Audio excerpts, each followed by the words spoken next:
welcome to our YouTube channel. In this video, we are going to study about the nature of physical laws and the conservation laws which we are going to use in our entire 11th and 12th physics, and their application is beyond this syllabus also. So, our very first question is, what is a physical law?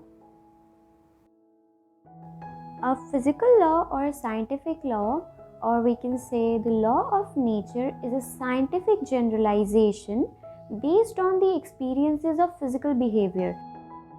And yes, the law of nature should not be confused with the law of physics. Law of nature means that this law is applicable in all scientific domains, like the law of thermodynamics is equally applicable in our physics, chemistry, or biology as well. So, there is a difference between the law of nature and law of physics.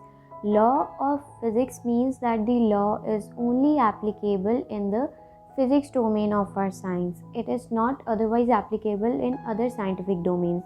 But law of nature is applicable in our whole universe, in every possible domain, in every possible aspect. For example, the law of conservation of energy is thought to be valid across all domains of nature, means it is applicable from the microscopic to the macroscopic level as well as it is applicable in physics, chemistry and biology and other sub-branches of these. Now let's see some of the important points regarding the physical laws. Firstly, a law cannot be proved, only it can be verified.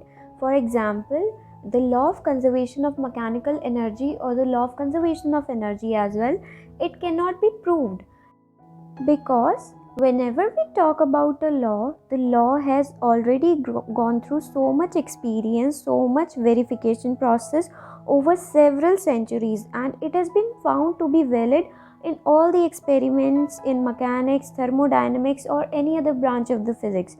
So it is considered as law after it has gone through so much experimentation. If that was unable to verify any of the experiments or any of the procedure, then it would have not been considered as a law. And yes, it is possible that recent developments or new developments in physics or any other branch can lead to the change in the range of validity of these laws. And third most important point regarding physical laws is that they exist in very simpler form. They do not exist in a very complicated form. Now let's talk about the conservation laws and what does this conservation of any physical quantity signify and simply means. So the physical quantities that remain unchanged in a process are called conserved quantities. For example, we have conservation of mass, conservation of energy, linear momentum, angular momentum, charge, parity, strangeness, hypercharge, spin, baryon, etc. Now let's talk about some of the conservation laws which we are going to use in our further chapters of physics. So the very basic law is the law of conservation of energy. Then we have law of conservation of mass.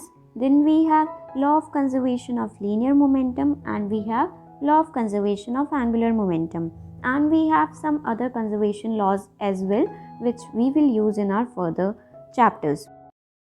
Now let's talk about some of the very important practical applications of the conservation laws. For example, we are going to study a very important application of conservation of linear momentum.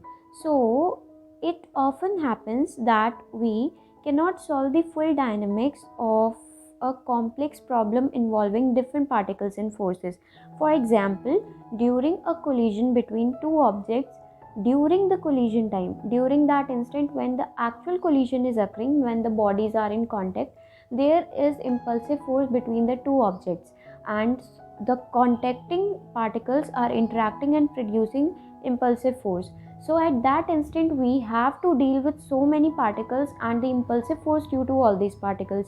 So what we do, we are not going to enter into that part as it's a very complicated process. So what we do, We simply applies the law of conservation of linear momentum, which enables us to bypass the complications and predict or rule out the possible outcomes of the collision. For example, we find out the initial momentum of the system, then we find out the final momentum of the system. In this way, we can compare the initial and final velocities of the colliding bodies or the interacting bodies. So in this way, we do not have to enter into the complexity of the problem where we have to deal with so many particles which are interacting with each other in so many ways and producing so many forces whose magnitude is nearly very difficult to find by any other process by using whole dynamics. Similarly, laws of conservation are very important tools of analysis. For example, using the conservation laws of energy and momentum for beta decay, Wolfgang Pauli correctly predicted the existence of a new particle which is called neutrino in today's time, emitted in the beta decay along with the electron. He applied law of conservation of momentum and energy and find out that there is a particle called neutrino in the process, and this was the discovery of neutrino particle. Now, there is a very important and interesting point regarding the conservation laws. We say that conservation laws have a deep connection with symmetries of nature. The usual summary is this, that the symmetries implies the conservation laws. And this was first explained by Emmy Noether in Noether's theorem. So what is this theorem? It says that if a system has a continuous symmetry, then there must be a corresponding quantities whose values are conserved. Means it can be conservation of momentum, conservation of energy, conservation of angular momentum, or anything conserved quantity like that.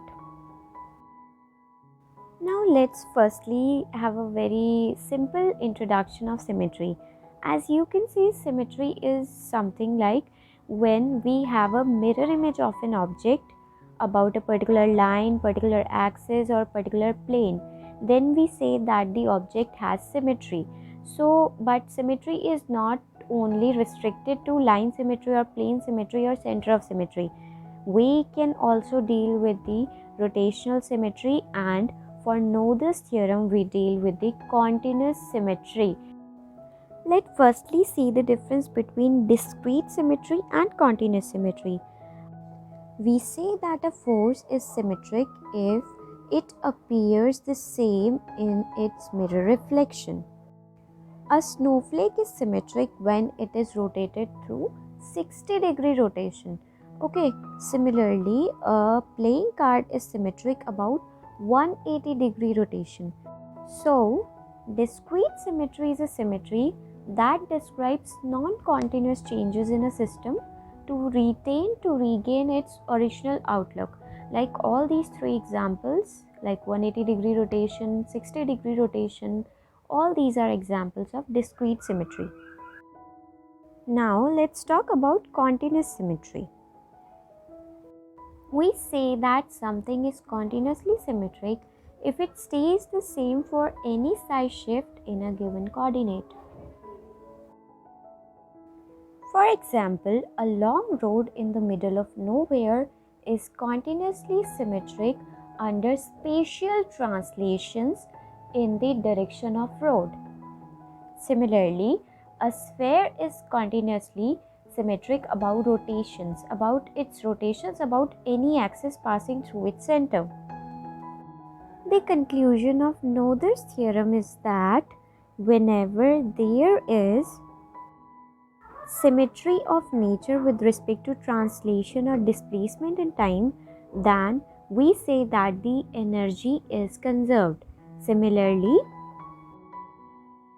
symmetry of laws of nature with respect to translation in space give rise to law of conservation of linear momentum. And due to isotropy of space, that is no intrinsically preferred direction, give rise to law of conservation of angular momentum. So, this is all for physical world.